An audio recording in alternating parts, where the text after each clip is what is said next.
Primera de Reyes, capítulo 12, desde el versículo 1, con la bendición del Padre, del Hijo y del Espíritu Santo. Amén. Roboam fue a Siquem, porque todo Israel había venido a Siquem para hacerle rey. Y aconteció que cuando lo oyó Jeroboam, hijo de Nabat, que aún estaba en Egipto, a donde había huido delante del rey Salomón, y habitaba en Egipto, enviaron a llamarle. Vino pues Jeroboam y toda la congregación de Israel, y hablaron a Roboam diciendo: tu padre agravó nuestro yugo, mas ahora disminuye tú algo de la dura servidumbre de tu padre, y del yugo pesado que puso sobre nosotros, y te serviremos. Y él les dijo: idos, y de aquí a 3 días volved a mí. Y el pueblo se fue. Entonces el rey Roboam pidió consejo a los ancianos que habían estado delante de Salomón, su padre, cuando vivía, y dijo: ¿cómo aconsejáis vosotros que responda a este pueblo? Y ellos hablaron diciendo: si tú fueres hoy siervo de este pueblo y los sirvieres, y respondiéndoles buenas palabras les hablares, ellos te servirán para siempre. Pero él dejó el consejo de los ancianos, que los ancianos le habían dado, y pidió consejo de los jóvenes que se habían criado con él y estaban delante de él. Y les dijo: ¿cómo aconsejáis vosotros que respondamos a este pueblo que me ha hablado diciendo: disminuye algo del yugo que tu padre puso sobre nosotros? Entonces los jóvenes que se habían criado con él respondieron diciendo: así hablarás a este pueblo que te ha dicho estas palabras: tu padre agravó nuestro yugo, mas tú disminúyenos algo. Así les hablarás: el menor dedo de los míos es más grueso que los lomos de mi padre. Ahora pues, mi padre os cargó pesado yugo, mas yo añadiré vuestro yugo. Mi padre os castigó con azotes, mas yo os castigaré con escorpiones. Al tercer día vino Jeroboam con todo el pueblo a Roboam, según el rey lo había mandado, diciendo: volveos a mí al tercer día. Y el rey respondió al pueblo duramente, dejando el consejo de los ancianos que le habían dado, y les habló conforme al consejo de los jóvenes, diciendo: mi padre agravó vuestro yugo, pero yo añadiré a vuestro yugo. Mi padre os castigó con azotes, mas yo os castigaré con escorpiones. Y no oyó el rey al pueblo, porque era designio de Jehová, para confirmar la palabra que Jehová había hablado por medio de Ahías Siloíta a Jeroboam, hijo de Nabat. Cuando todo el pueblo vio que el rey no les había oído, respondió estas palabras diciendo: ¿qué parte tenemos nosotros con David? No tenemos heredad en el hijo de Isaí. Israel, a tus tiendas. Provee ahora en tu casa, David. Entonces Israel se fue a sus tiendas. Pero reinó Roboam sobre los hijos de Israel que moraban en las ciudades de Judá. Y el rey Roboam envió a Adoram, que estaba sobre los tributos, pero lo apedreó todo Israel y murió. Entonces el rey Roboam se apresuró a subirse en un carro y huir a Jerusalén. Así se apartó Israel de la casa de David hasta hoy. Dice: bueno, casi no me gusta hacer lecturas algo largas de la Biblia, pero era importante que supiéramos toda la trama. El rey Salomón había muerto, su hijo Roboam había ascendido al trono, y el pueblo de Israel viene y le pide que le bajen los impuestos, ¿verdad? Se dice que era la costumbre en Medio Oriente en esa época que cuando comenzaba a reinar el nuevo, bajaron los impuestos, que es lo que todos queremos siempre, ¿verdad? Todos queremos que se bajen los impuestos, y el pueblo de Israel, mi hermano, se reúne junto a Roboam a pedirle que le baje un poquito. Si usted es estudioso de la palabra de Dios, se va a dar cuenta de todo lo que pedía Salomón diariamente. Dice que tenía un super banquete. Usted léalo ahí en la Biblia. Tenía no sé cuántos bueyes, cuántas ovejas, pavos reales y tantas cosas. Y cada tribu de Israel, que son 12 tribus, cada tribu tenía que sostener al palacio de Salomón durante un mes al año. Usted dirá: bueno, un mes al año no es nada, ¿no? Pero para poder sostenerlo un mes tenían que prepararse 11 meses, porque realmente lo que Salomón les había impuesto era muchas cosas y era muy pesado. Y vamos a estudiar un poquito, mi hermano, con todo lo que sucede aquí, el trasfondo de la historia que acabamos de leer acerca de Roboam. Prendas el nombre del hijo de Salomón, Roboam. Todo el pueblo se reúne para hacerlo rey. Y la pregunta que todo el pueblo de Israel se hace es, ¿qué ha aprendido Roboam del reinado de Salomón? ¿Cómo ejercerá su poder y su autoridad? ¿Cuáles serán sus grandes reformas? Que es todo lo que nos preguntamos, ¿verdad? Cuando una persona llega al poder, a la autoridad, a la presidencia, por hablar de nuestro país. Siempre nos preguntamos, ¿qué va a suceder? ¿Cómo lo va a manejar? ¿Qué es lo que va a hacer? Y el pueblo de Israel, mi hermano, también se lo preguntaba.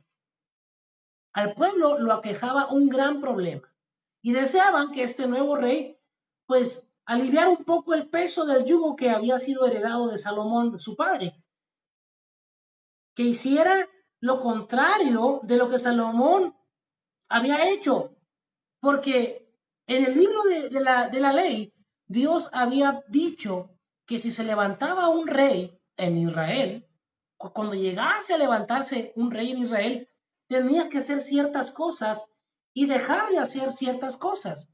Pero, lamentablemente, la Biblia nos enseña que Salomón se desvió. Dios dijo, no vuelvan nunca a Egipto, ni por caballos. Pues resulta que Salomón, siendo rey, mandó pedir caballos de Egipto. Dios les decía que no se casen con mujeres que no sean israelitas porque van a desviar su corazón hacia otros dioses. Y resulta que Salomón tuvo 1000 mujeres entre esposas y concubinas. Era muy valiente este amigo, ¿verdad? 1000 mujeres tenía Salomón. Y dice la Biblia que se desvió completamente el corazón de Salomón. El hombre más sabio del mundo fue desviado por las mujeres. Y les edificó altares a los dioses de estas mujeres. Y él mismo empezó a adorar a estos dioses. Entonces, mi hermano, era una cosa tremenda lo que estaba pasando en Israel. Pero tenían ahora una esperanza. La esperanza es que el nuevo rey aliviara la carga y se volvieran a Jehová con todo su corazón. Dios había establecido para quien fuera rey que tuviera, mi hermano, un corazón de servicio, ¿no? Y es parte de lo que hablábamos la vez anterior. El ser líder no es lo mismo que el ser jefe.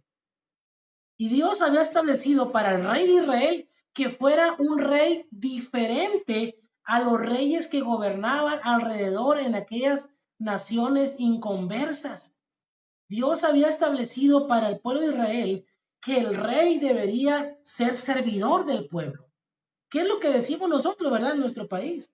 Decimos que el presidente de la República tiene más de 100 millones de jefes, pero pues lo decimos de una vacilada nada más. Eso en realidad no sucede.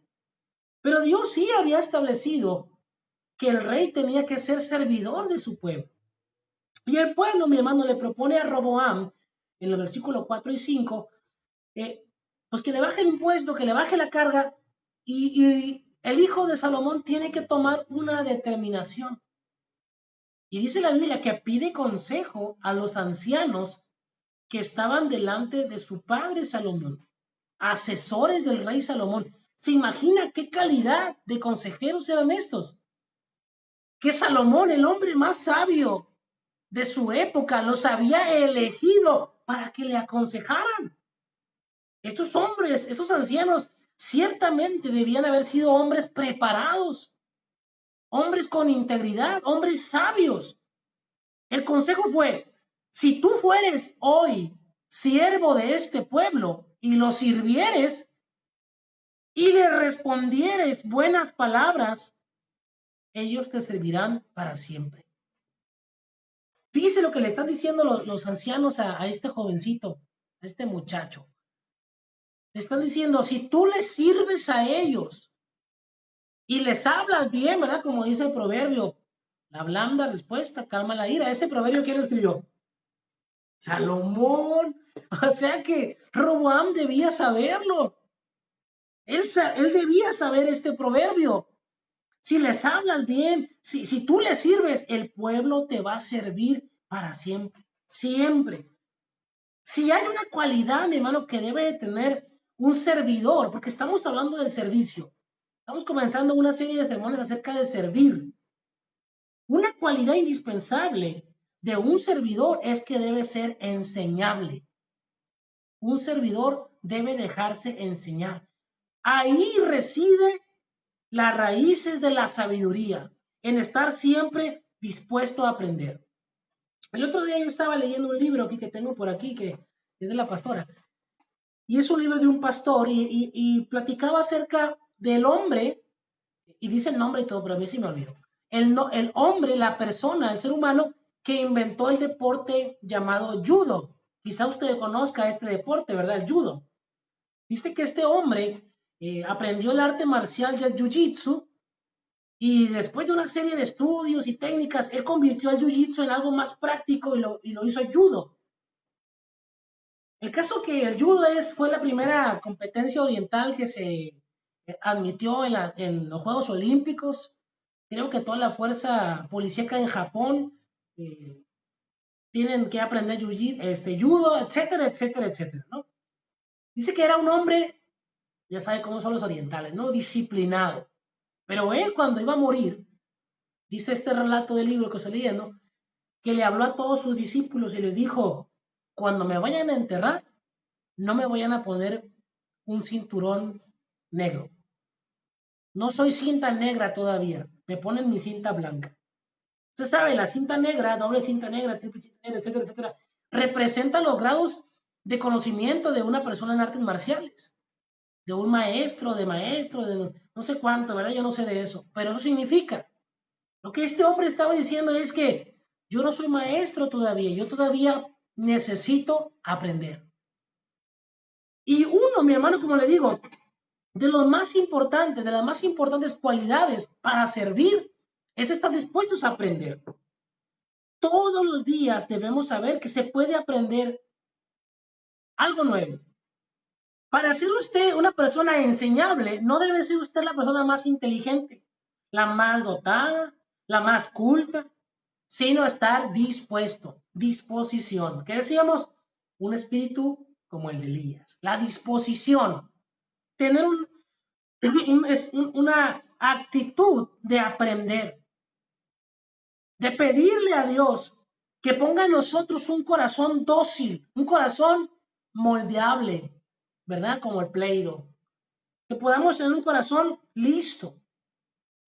Es más importante, mis hermanos, ser humildes que ser inteligentes.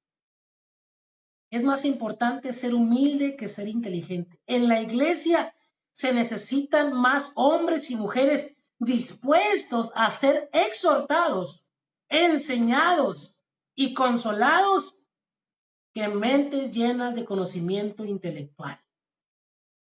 Necesitamos hombres y mujeres que se les puedan decir cuáles son sus fallas y que las puedan reconocer. Y que no solamente se queden en que sí, es verdad, yo soy así, sino que de verdad echen manos a la obra para cambiar. Estábamos muy contentos hace rato, mi esposa y yo. Leíamos un mensaje de un miembro de la congregación que decía que estos días de la cuarentena le habían servido tanto para reconocer, para ver qué es lo que faltaba en su alma, en su espíritu. Una actitud de responsabilidad, una actitud de servicio, una actitud de amor, de pasión por Dios. Y estábamos muy contentos y decíamos, de esos son los que necesitamos. Personas que se dejen de enseñar, personas que digan, sí, es verdad, me equivoqué en esto que hice, en esto que dije. Discúlpame, vamos arreglando las cosas. Personas que digan, yo quiero que me enseñe. Esos son los que necesita la iglesia. No personas que ya sepan hacer las cosas, pero que no les pueda uno decir nada porque, uy, no. ¿Cómo me vas a enseñar tú a mí si yo fui a fulana escuela, estudié fulana cosa y tú no sabes ni cantar? ¿Cómo me vas a decir a mí si yo fui al seminario, al instituto bíblico y tú no fuiste? ¿Cómo me vas a decir a mí? Necesitamos personas, mi hermano, que no tengan un corazón empedernido, sino con deseos de servir a los demás. Muchas veces creemos que el servicio es como un ejercicio mecánico, que se aprende, que es fácil, que es monótono. que cualquiera lo puede ejecutar. Pero si pensamos así, estamos muy equivocados, porque el servicio no es igual en todas partes. Por lo menos el servicio cristiano es un don de Dios. Y eso es lo que se confunde en muchas congregaciones. Pues no hay quien toque la batería. Pues aquel greñas que trae arete, ese súbelo. Pero pues ese ni cristiano es. ¿Qué tiene? Aquí se hace cristiano en el altar. Y ahí lo ponen a tocar, ¿no?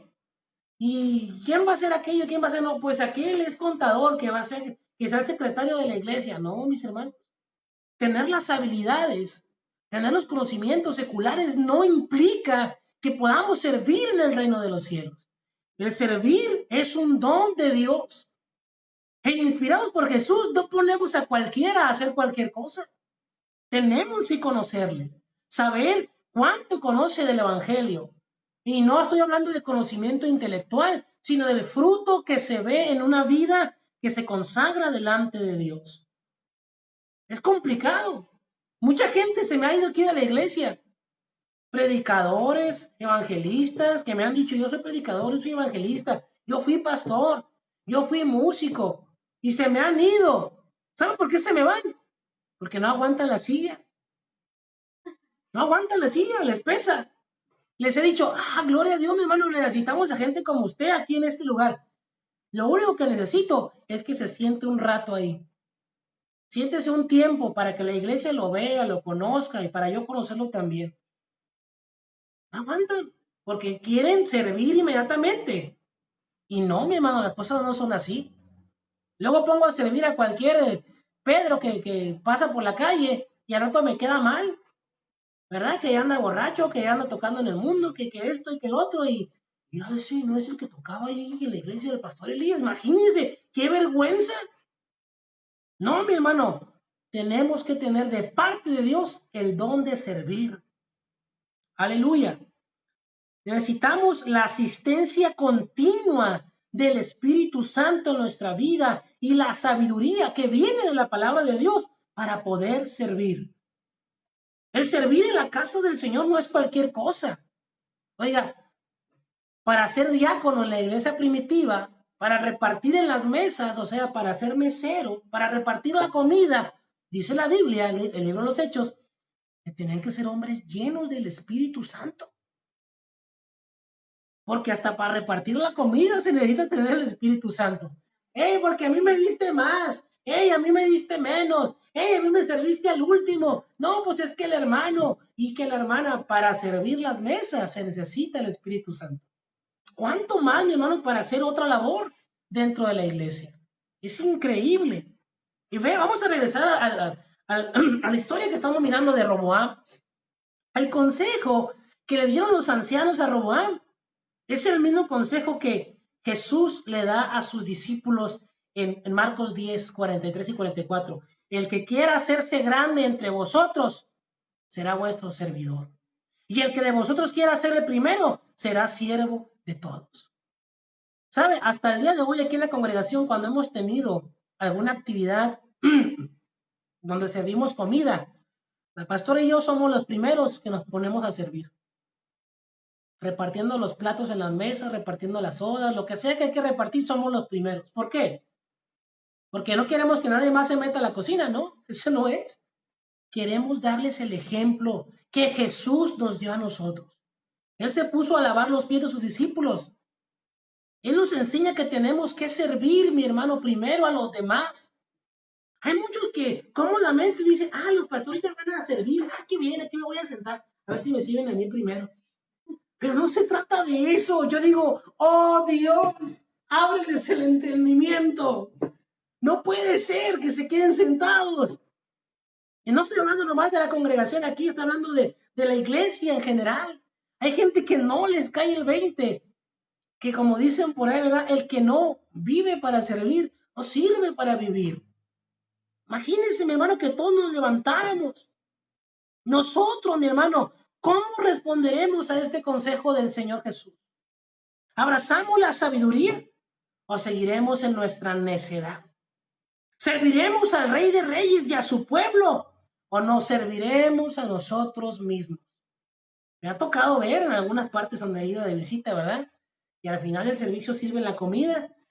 Y me ha tocado ver a algún hermanito o hermanita que se levanta de la mesa donde estamos y van y se traen su plato, se traen su vaso, se traen su comida. Y los demás, pues que Dios los bendiga, ¿verdad? No hay un espíritu de servicio. Me ha tocado, ¿verdad?, estar con grupos de alabanza donde llegan las estrellas. Hay que armar el grupo, hay que armar los instrumentos, acomodar los cables, las luces. Ah, no, llega la estrellita, ¿verdad? El artista o la artista y se suben a cantar, a tocar y ya me voy y ahí se ven. Hay un espíritu de servicio. Piensa que servir en la iglesia es como si voy a cantar un concierto y hay que me acomoden todo y ahí vengo y ahí me voy y les empiezo a gritar si no lo acomodaron bien. Falta, mi hermano, un espíritu de humildad.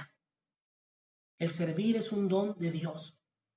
Según Santiago, estamos hablando de la sabiduría también para impartir el servicio, existen dos tipos de sabiduría. La del mundo, que es terrenal, Santiago 3:15, natural y diabólica, la cual deja a su paso caos, quebrantamiento, muerte, destrucción. Eso es lo que deja la sabiduría del mundo. Y esto se ve reflejado en la decisión que tomó el hijo de Salomón, Roboam. Esta decisión muy mala que tomó trajo la ruina a Israel, la separación. Esta sabiduría animal que dice la palabra de Dios no es más que la necedad del ser humano. Se disfraza de sabiduría, se maquilla con nuestras propias ideologías. Ah, es que yo creo que se hacen así las cosas. El pastor lo está haciendo mal. No le digo nada nomás porque no, pero yo creo que no está bien.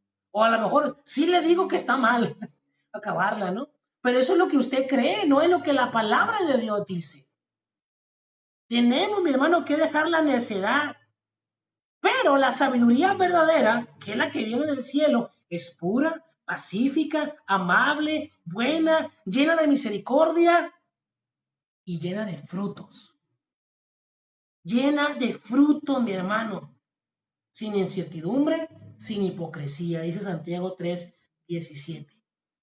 El servicio que prestamos, mi hermano, se va a mostrar con los frutos que damos. Ahí se va a notar.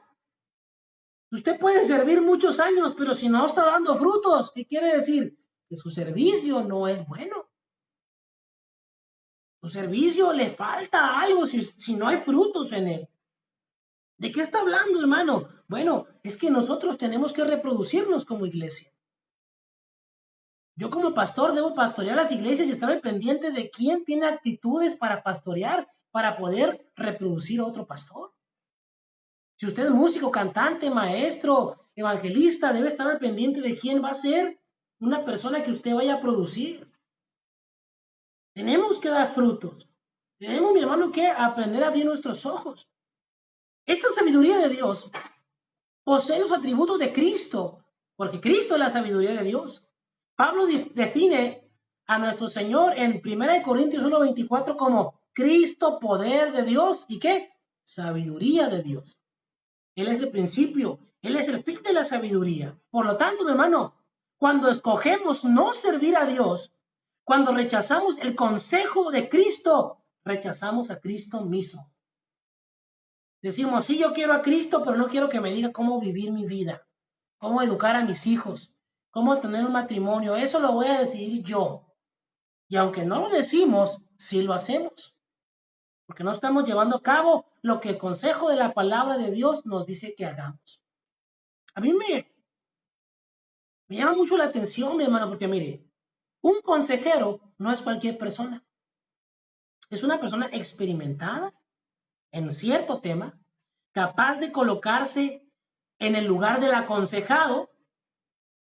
Y nuestro Señor es el perfecto consejero porque Él experimentó, dice la Biblia, nuestras mismas luchas. Fue tentado en todo según nuestra semejanza, pero sin pecado, dice Hebreos 4:15. Jesús, mi hermano, es totalmente conocedor de la naturaleza del ser humano. Nuestras angustias, nuestros pesares, nuestras enfermedades. Por eso, cuando recibimos un consejo de parte de la palabra de Dios, está impregnado de compasión por nosotros. Escuche, el consejo de la palabra de Dios, el consejo de Cristo, nunca va encaminado a que usted viva una vida desagradable. Ay, es que la Biblia dice que no debo ser borracho porque no voy a heredar el reino de los cielos. Pero si me gustan bien heladas, ahorita que está haciendo frío, ay, no, mi hermano, nunca va a ser por su mal. El consejo de la palabra de Dios siempre va a ser para que su vida sea una vida mejor. Tiene compasión. Dice la Biblia que Jesús es el consejero admirable. Él se identifica con nosotros y nos exhorta y nos consuela. ¿Sabe qué me llama a mí mucho la atención? Y no sé si me da risa o me da tristeza. Es que le pidamos consejos a cualquier persona. Le pedimos consejos sobre matrimonios a alguien que lleva divorcios o que lleva matrimonios mal habidos. ¿Qué cree que le va a aconsejar a una persona que tiene un matrimonio destruido? Si usted le pregunta un consejo para su matrimonio. Mis hermanos, hay que tener sentido común por el amor de Dios. O sea, para la gente del mundo está bien. ¿Cómo le va a pedir usted consejo de cómo dejar un vicio a un borracho o a un drogadicto? ¿Cómo por el amor de Dios le va a pedir consejo a usted de cómo educar a sus hijos a alguien que tiene hijos de pandilleros o de drogadictos o de cualquier otra cosa? ¿Cómo, mi hermano, le pedimos consejo a eso? Dice por ahí un refrán, nunca recibas críticas constructivas de alguien que no ha construido nada. Eso, mi hermano, me llama tanto la atención. ¿Cómo voy a ir yo a pedirle un consejo sobre algo importante? Por ejemplo, algo espiritual, algo de mi vida espiritual. Alguien que no ora, alguien que no lee la Biblia, alguien que no va a la iglesia y en estos momentos alguien que no se conecta. ¿Cómo, mi hermano? Y dejamos a un lado el consejo de Cristo Jesús. Pregúntele mejor al admirable consejero. Pregúntele mejor, mi hermano, y confíe. Dice Proverbios, hablando de Salomón, ¿verdad? Dice Proverbios 3, del 5 al 7. Fíate de Jehová de todo tu corazón. O sea, confía en Jehová. Confía en el Señor con todo tu corazón. Dice, y no te apoyes en tu propia prudencia. Reconócelo en todos tus caminos y Él enderezará tus veredas. No seas sabio en tu propia opinión. Teme a Jehová y apártate del mal. Confiemos en el Señor. Este proverbio seguramente fue escrito por Salomón para su pequeño hijo, que se llamaba ¿cómo? Roboam. Pero Roboam prefirió la soberbia, la insensatez. Y le preguntó, en la Biblia lo recalca como 3 o 4 veces, a los jóvenes que se habían criado con él. Y lo vuelve a decir, y tomó el consejo de los jóvenes, de los mocosos que se habían criado con él. Y lo vuelve a decir como que el escritor decía, por el amor de Dios, Roboam. Y lo pone ahí, lo vuelve a poner para ver si agarramos el rollo nosotros. Es lo que le estoy diciendo, no le pidas consejos a cualquiera. Búscalos en la palabra de Dios. Si vas a ir con un hermano, que te conste que es un hermano en Cristo, que tiene sabiduría de Dios, que lee, que escudriña, que dé frutos, porque Jesús dijo, por sus frutos los van a conocer. Las cosas de quien viene, mi hermano. Estamos expensas nosotros, somos cartas abiertas al mundo. Pero si a mí me critican, si me critica una persona que no conoce de Dios, a mí no me causa ningún problema, porque sé que está entrenebrecida su mente. Me preocuparía que un gran hombre de Dios, una gran mujer de Dios, dijera algo malo de mí. Y le aseguro que me lo diría personalmente. Y le aseguro que yo dijera, oh, si este hombre de Dios dice esto de mí, debe tener razón.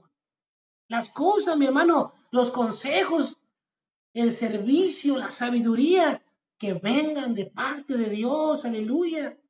Y Roboam, mi hermano, pues se le fueron las cabras.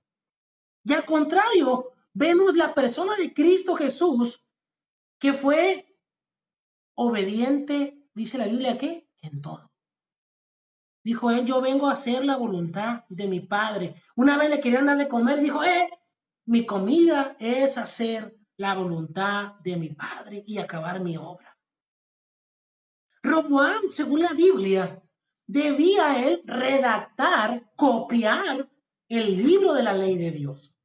No solamente el rey tenía que leerlo, no, tenía que hacer una copia, ¿verdad? Dicen los maestros que si usted escribe se le queda más. Y él debía leerla cada día para temer a Jehová su Dios, guardando todas las palabras de la ley y llevándolas a cabo. Obviamente Roboam no hizo nada de eso. No hizo caso Roboam. Se hubiera ahorrado, mi hermano, una gran pérdida. Pablo, el apóstol Pablo nos exhorta en Colosenses 3:16. La palabra de Cristo more en abundancia en vosotros, enseñando y exhortándoos unos a otros en toda sabiduría. Todos los días debemos rogarle a nuestro Señor que escriba en nuestros corazones su ley, su sabiduría, su palabra, para animar, para dirigir y para servir a nuestros hermanos en Cristo. Ahí, mi hermano, no debemos salir de ese lugar. Santiago 1:5 nos dice que si alguno es falto de sabiduría, ¿qué dice? Pida a Dios, el cual da a todos abundantemente y sin reproche, y le será dada. Antes de que empiece a pedir dones, talentos, ministerios, esposa, esposo, antes de que pida todo eso, pida sabiduría. Mi hermano, la sabiduría de Dios le va a guiar a que su vida sea una vida cristocéntrica. Que Cristo sea el pilar de su vida. Y si usted tiene una vida cuyo fundamento es Cristo y usted se casa, el matrimonio que usted tenga va a ser un matrimonio conforme a la voluntad de Dios. Y su matrimonio va a ser un matrimonio exitoso porque Cristo será el centro. Y cuando vengan los hijos, ¿qué cree? Su familia va a ser una familia de Dios porque su familia va a tener como base a Cristo y su palabra. Cuando venga su ministerio, los talentos, los dones, ellos van a llevar fruto porque están fundados en el servicio, en la sabiduría y en la palabra de Dios. ¿Desea servir al Señor? Busque sabiduría en su palabra. Busque abundancia, dice la Biblia, de consejeros plantados en la palabra de Dios. Ahí está la victoria, dice Proverbios 11:14. En los muchos consejos sabios de la palabra del Señor. Mi hermano, yo voy a terminar, le invito a que no termine como Roboam. Dios en su designio, dice la Biblia, lo abandonó a su propia insensatez. Ya, deja. Usó la imprudencia de este hombre para cumplir sus planes. Porque Dios, mi hermano, utiliza todas las cosas para sus planes. Hasta cuando la gente es insensata, hasta eso lo usa para bien. Porque ella tenía planeado algo. Y Roboam, mi hermano, perdió el reino voluntariamente, neciamente. Provocó a la gente con caprichos. ¿Cómo se le ocurre decir que su reinado va a estar más pesado que el que sigue? Oiga, hasta el recaudador de impuestos lo mataron a pedradas. No, porque este se subió luego a su carro y se fue corriendo. Pero si no, también lo hubieran matado. Salomón, mis hermanos, abandonó a Dios. Y como Salomón abandonó a Dios, ahora el pueblo abandona al hijo de Salomón. La Biblia dice que Salomón reinó 40 años en Israel. Y Roboam inició a reinar a los 41. Quiere decir que cuando Salomón empezó a reinar, Roboam tenía un añito. Durante toda su vida, sus 40 años siguientes, Roboam vio a su papá y vio el ejemplo, muy mal ejemplo que Salomón le dio. Y dijo, si mi papá fue malo, yo voy a ser perverso. Pero le fue como en feria. Dios, mi hermano, visitó la maldad del Padre en el Hijo. ¿Cuán necesario es, mis hermanos, que tengamos sabiduría para servir a Dios, para servir en la iglesia, para servir a su pueblo y para servir a nuestra propia familia, porque nuestro ejemplo va a estar reflejado en lo que nuestros hijos y nuestra familia ven en nosotros.